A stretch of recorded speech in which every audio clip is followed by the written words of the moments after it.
Bonsoir à tous, très heureux de vous retrouver sur Vox Africa dans le cadre de cette nouvelle chronique. Aujourd'hui, nous allons parler des interventions étrangères en Afrique et notamment des missions de l'ONU ou alors des missions spéciales organisées par certains pays, notamment la France, pour ce qui est de Serval, Barkhane ou encore Takuba. La question que nous allons nous poser, c'est à qui est-ce que ces différentes missions profitent réellement ? Et à cette question-là, nous allons essayer au cours de cette chronique d'apporter un certain nombre d'éléments de réponse. Commençons justement par une mission comme Barkhane. Et pour planter le décor, je vous propose d'écouter le ministre malien des Affaires étrangères sur la question.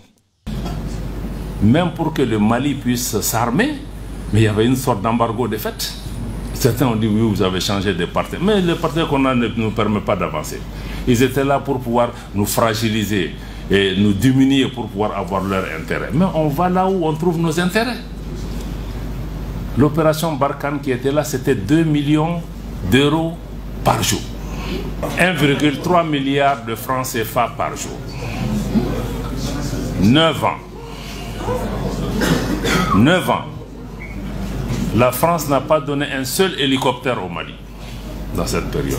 Aujourd'hui, vous voyez le nombre d'aéronefs que nous avons pu accueillir en moins de 2 ans sur nos ressources propres au moment où le pays est sous sanctions, sous embargo et presque seul, sans partenaire.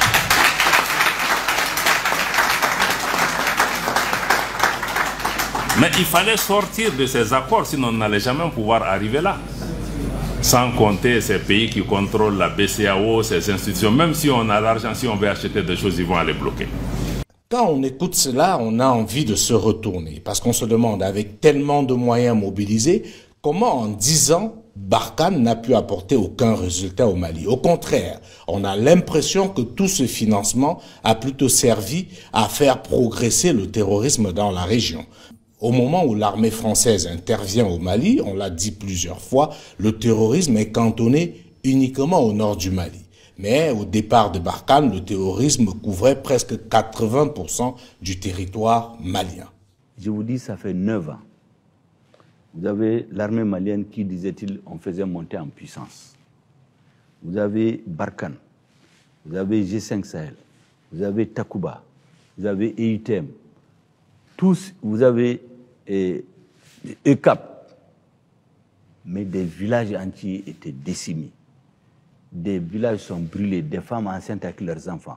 Le terrorisme qui était confiné au nord, au début de l'intervention française, ces métastases atteignent les 80% du territoire. Nous avons dit, attention, si on ne prend pas nos responsabilités, on va se retrouver comme en Afghanistan. De la même façon qu'en juin, ils ont dit qu'ils partent, un jour, ils vont prendre leurs bagages et partir nous laisser. Ça veut dire que notre pays est effacé de la terre. Nous avons dit attention. Et comme vous le savez, au Mali, il n'y avait pas que Barkhane. Il y avait aussi la MINUSMA, la force onusienne. Sur cette question aussi, écoutez ce qu'a coûté la MINUSMA pendant les 10 ans de présence au Mali. Le retrait de la MINUSMA aussi s'inscrit dans ce cadre. Vous voyez une mission qui est venue pour nous aider. Pendant 10 ans, le résultat n'est pas ce que les Maliens attendaient. On a près de 16 000 hommes.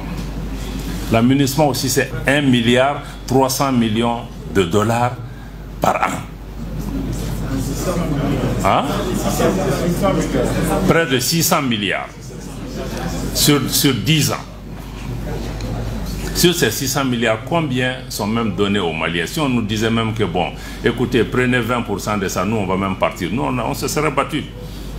On en serait sorti. Mais pendant ce temps, pendant ces 10 ans, quand eux ils sont venus, l'objectif essentiel, la menace au Mali, c'est une menace terroriste. On fait face à des groupes terroristes. Les Nations Unies, par doctrine, c'est que eux, c'est des missions de maintien de la paix. Quand deux pays se battent, quand deux groupes se battent, ils viennent, ils se mettent au milieu. Mais ils ne vont pas se battre.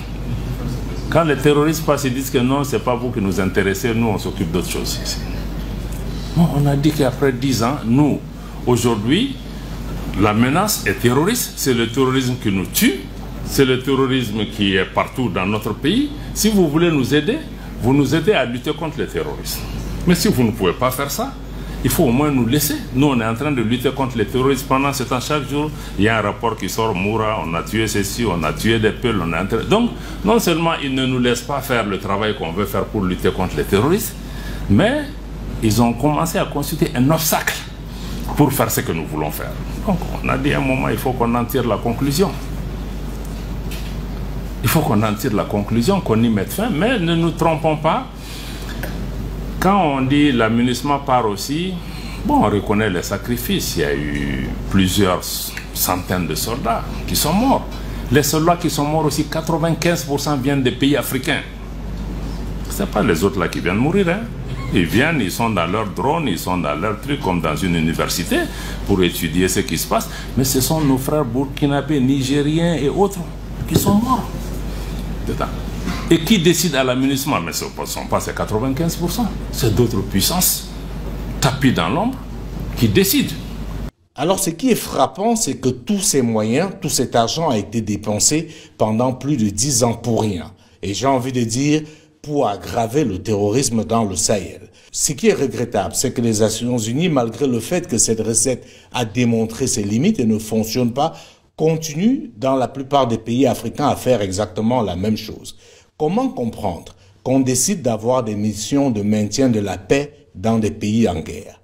À côté de l'amunissement au Mali, comme vous le savez, l'ONU a multiplié les missions de maintien de la paix dans plusieurs pays africains. Tenez-vous bien, la MONUSCO est au Congo depuis pratiquement 70 ans, mais il n'y a aucun résultat. Alors que normalement, c'était des missions qui étaient censées être ponctuelles, mais elles finissent par s'éterniser. Il y a une société américaine, the International Rescue Committee, qui a estimé que depuis 1998, il y a eu plus de 6 millions de Congolais qui sont morts. Le plus important dans une situation de guerre, sous le chapitre 7 de la Charte des Nations Unies, est la protection des civils. En RDC, les citoyens congolais ne sont pas convaincus que celle-ci est la priorité des priorités pour la MONUSCO. Il s'avère donc indispensable que la MONUSCO se mette en œuvre dans ce domaine.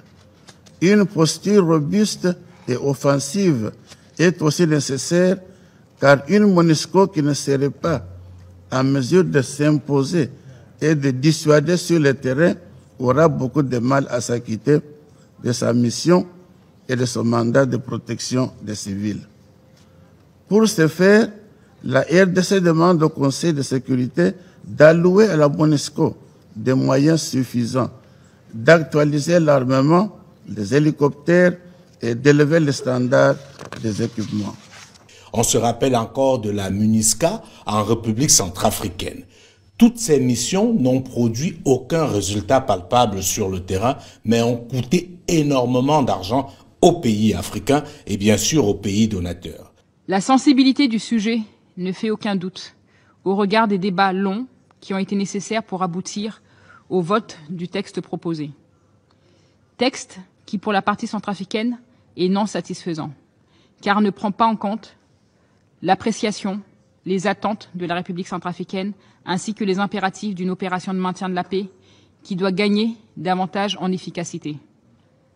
La République centrafricaine se félicite et salue les États qui ont supporté la cause centrafricaine par leur contribution efficace pour ne point laisser les dérives de violation des principes de la Charte des Nations Unies, qui sont appréciés que selon la similarité du continent d'appartenance des États membres, avec une pratique du deux poids deux mesures, où bien tristement, on constate que les conflits en Europe font l'objet de recherches de solutions proactives, de sanctions contre celui qualifié d'agresseur, de soutien en armement et d'appel à une solidarité forcée ou de gré.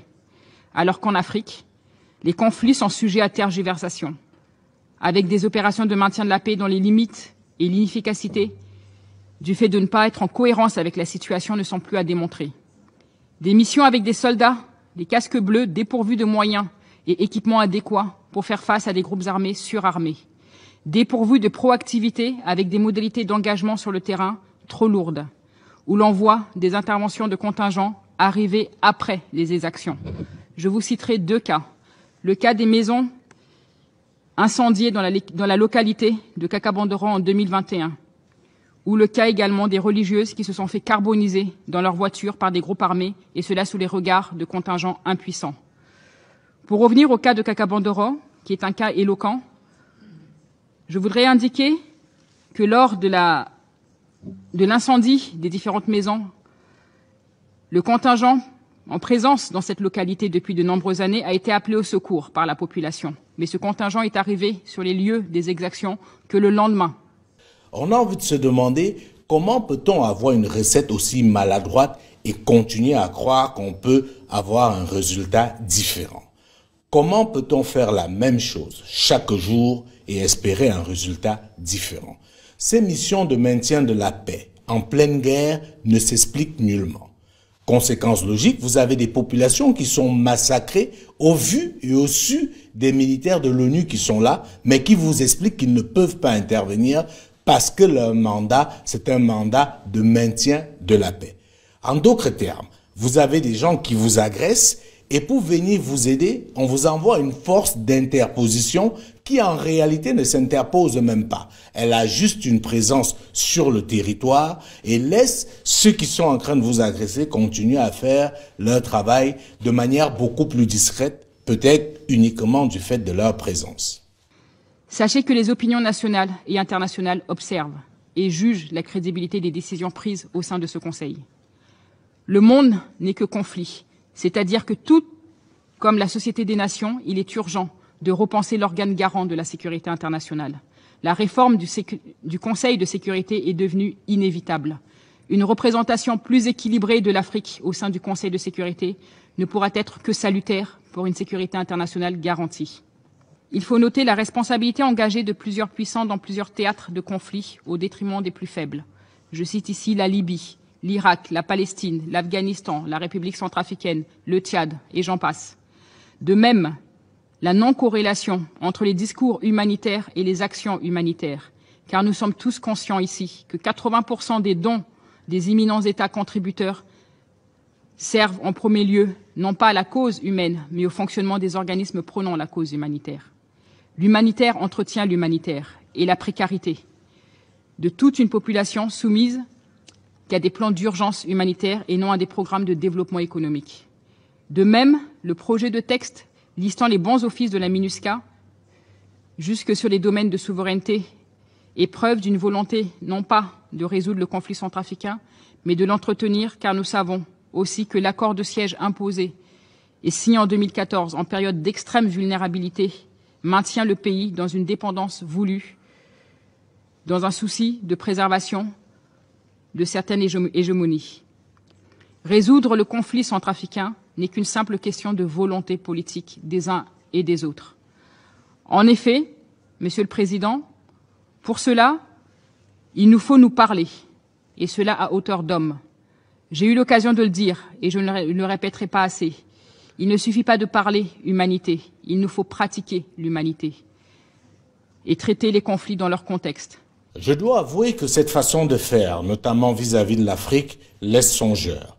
On se rappelle tous qu'actuellement, dans le monde, il y a une guerre qui fait énormément parler et dont les conséquences sur le reste du monde sont juste indescriptibles. C'est la guerre entre la Russie et l'Ukraine. La question qu'on peut légitimement se poser, c'est pourquoi les puissances occidentales qui disent défendre bec et ongle l'Ukraine n'ont pas pensé à envoyer des forces en Ukraine. Pourquoi on n'a pas eu une sorte de Barkhane, une sorte de Takuba, une sorte de Serval en Ukraine? Puisque selon la définition des Occidentaux eux-mêmes, ce qu'est en train de subir l'Ukraine vis-à-vis de la Russie, c'est une agression. On se serait attendu justement qu'on ait ce type d'intervention en Ukraine si on veut véritablement aider l'Ukraine. Mais à quoi a-t-on assisté? Le visage de la guerre change et la mission de ce groupe de contact aussi. Nous allons travailler ensemble pour former les forces ukrainiennes pour le long terme. Nous travaillerons ensemble pour intégrer les capacités de l'Ukraine et renforcer ses opérations conjointes sur le long terme. Nous travaillerons ensemble pour moderniser nos bases industrielles afin de répondre aux besoins de l'Ukraine sur le long terme et nous travaillerons ensemble pour la production et l'innovation afin de répondre aux besoins d'autodéfense de l'Ukraine sur le long terme. On a passé le temps à envoyer des armes à l'Ukraine pour qu'elle puisse se défendre elle-même. Sauf que quand il s'agit du Mali, de la République centrafricaine, de la Côte d'Ivoire, on lui impose de recevoir des soldats français, américains, allemands ou encore espagnols sur son sol. L'aide de la France au G5 Sahel, est-ce que ça a pu faire quelque chose? Non, elle continue. Elle continue. Ouais. Bon, pendant toute cette période, on n'a pu rien obtenir. Mais attention, si par exemple, la France avait décidé d'aider vraiment et dit donnez-moi pendant 5 ans vos soldats, je les forme en commando. Je vais vous créer une usine d'armement pour que vous fabriquiez vous-même vos armes, etc., etc. Ça changerait tout. Mais c'est seulement, il faut que je vous vende des armes, il faut que je vienne vous entraîner, il faut que mes soldats vous disent ce qu'il faut faire. Mais ça veut dire que moi, je n'aurai jamais la possibilité d'être quelqu'un.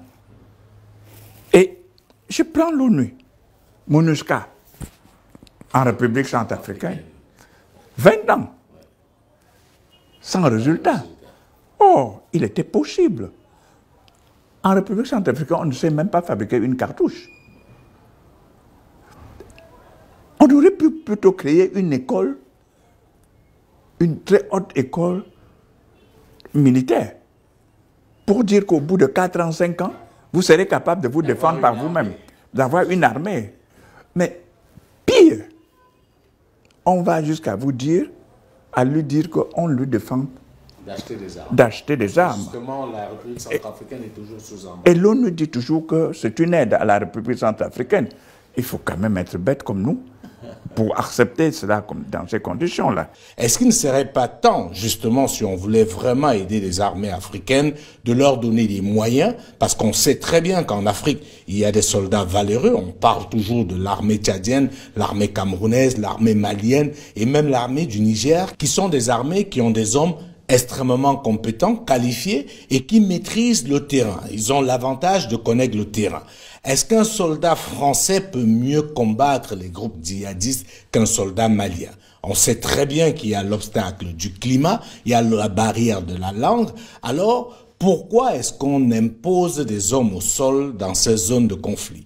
La réalité, c'est que les intérêts sont ailleurs et que cette présence militaire n'est pas là pour lutter contre le terrorisme ou alors pour s'opposer aux groupes rebelles. La raison de leur présence est ailleurs. Il s'agit de la préservation d'un précaré, il s'agit de la protection des voies d'accès, il s'agit de la sécurisation de l'exploitation des ressources naturelles des pays qu'on contribue souvent à déstabiliser. Ce qui se passe au Mali, Jules Domché, c'est la suite de cette logique. Car en fait, le Mali a été déstabilisé, comme on le voit aujourd'hui, à partir de 2011, quand la coalition occidentale, avec à sa tête la puissance française, a détruit l'État libyen. Cette destruction s'est faite dans le cadre d'un plan coordonné. La destruction de l'État libyen devait entraîner la déstabilisation du Sahel. Vous voyez comment ça descend. Le Sahel déstabilisé, on avait ce que le président Emmanuel Macron appelait les États faillis. Ces États étant faillis, qui prospèrent quand l'État faillit? Ce sont les terroristes, ce sont les bandits. Et devant cette prospérité des terroristes, des bandits qui ont été favorisés, on propose donc une offre, c'est la recolonisation militaire de l'Afrique. On repositionne sur toute la bande sahélienne, comme vous le voyez, les forces occidentales. On remet en place un immense commandement militaire américain du continent africain. C'est la réalité. L'Afrique est encerclée de troupes. Rien que de la part de la puissance française, il y a 12 000 hommes en armes qui quadrillent l'Afrique. Camp de Libreville, camp de Djibouti, camp de Dakar et camp d'Abidjan, sans oublier les camps militaires intermédiaires qui vont du Centrafrique jusqu'au Sénégal, si on voit la diagonale. Tout ce qui a été mis en place là, à partir de 2011, c'était la recolonisation militaire du continent. Et si vous suivez l'actualité, vous entendez les mêmes dire que le golfe de Guinée est en train d'être instable, parce qu'il y a des terroristes qui ont frappé au Bénin, qui frappent au Cameroun, et qu'il leur faudrait aider à la sécurisation du golfe de Guinée en faisant quoi? En installant des bases militaires occidentales dans toute cette région. Voilà la contradiction que le Mali a levée par la grande décision géopolitique de chercher dans son alliance avec la Russie une solution non occidentale d'alliance pour combattre efficacement contre le terrorisme. Et on voit les résultats. En 6 mois, dans ce pays de mise en place de cette nouvelle orientation géopolitique, la peur a changé de camp, Les résultats sont là. L'État malien est en train de reprendre position sur son territoire. Phénomène que j'avais observé en Centrafrique, où 80% du territoire était contrôlé par les groupes armés. La coopération russo-centrafricaine a repris 90% de territoire sous le maillage de l'État. Donc, ce qui se passe ici au Mali, c'est que les Africains ici ont pris une grande décision. Pour la paix et la sécurité, ils ont décidé de prendre des décisions qui fâchent ceux qui veulent maintenir, par l'instrumentalisation du chaos, eh bien, la suggestion, la soumission du continent africain. Et c'est un moment épistémologique majeur. Toutes les menaces qui pleuvent sur le Mali, 17 pays qui ont menacé le Mali en décembre 2021, les menaces, les tentatives de mise en place de résolution des Nations Unies pour sanctionner, les sanctions de la CEDEAO, tout ça répond au fait que ce changement de paradigme qui va faire basculer l'Afrique dans la marche vers une vraie indépendance, ce changement de paradigme est mal vécu par ceux qui considèrent dans leur doctrine politique, dans leur vision du monde, que l'Afrique doit être essentiellement une plantation, une mine et un marché d'écoulement de leurs produits finis. Que l'Afrique ne doit jamais devenir une puissance autonome sur les plans économiques, militaires, géopolitiques, sur le plan diplomatique. L'autre chose aussi concernant l'Ukraine, c'est l'ONU. On a tous constaté que l'ONU n'a pu rien faire de concret par rapport à l'Ukraine. La raison est toute simple, c'est que l'organe de décision réelle de l'ONU, c'est le Conseil de sécurité. Et pas de peau pour les Occidentaux, la Russie en est membre et détient un droit de veto. Elle a d'ailleurs justement bloqué tout ce qui pouvait se faire contre elle au niveau du Conseil de sécurité. Et c'est pour cela qu'on dit que l'Afrique doit pouvoir se mobiliser, s'unir pour parler d'une seule voix. Si l'Afrique avait une voix qui portait au niveau des Nations Unies, il est clair qu'on aurait pu, à l'époque de la guerre en Libye, opposer un droit de veto pour que nous ne subissions pas ce que nous sommes en train de subir aujourd'hui en Afrique de manière générale et dans le Sahel en particulier. Il ne fait l'ombre d'aucun doute que ce qui se passe au Mali, au Niger, au Burkina Faso et même au nord du Togo est tout simplement la conséquence de la destruction et de la déstabilisation de la Libye. En guise de conclusion ici, il est question de nous faire comprendre l'importance de l'équilibre de la terreur. Si l'ONU n'a rien pu faire face à la Russie, c'est tout simplement parce que la Russie détient un droit de veto et un membre permanent du Conseil de sécurité de l'ONU. Donc, tant que l'Afrique n'aura pas voix au chapitre, nous continuerons à accueillir sur notre sol ces différentes missions des Nations Unies qui, en fin de compte, ne produisent aucun résultat.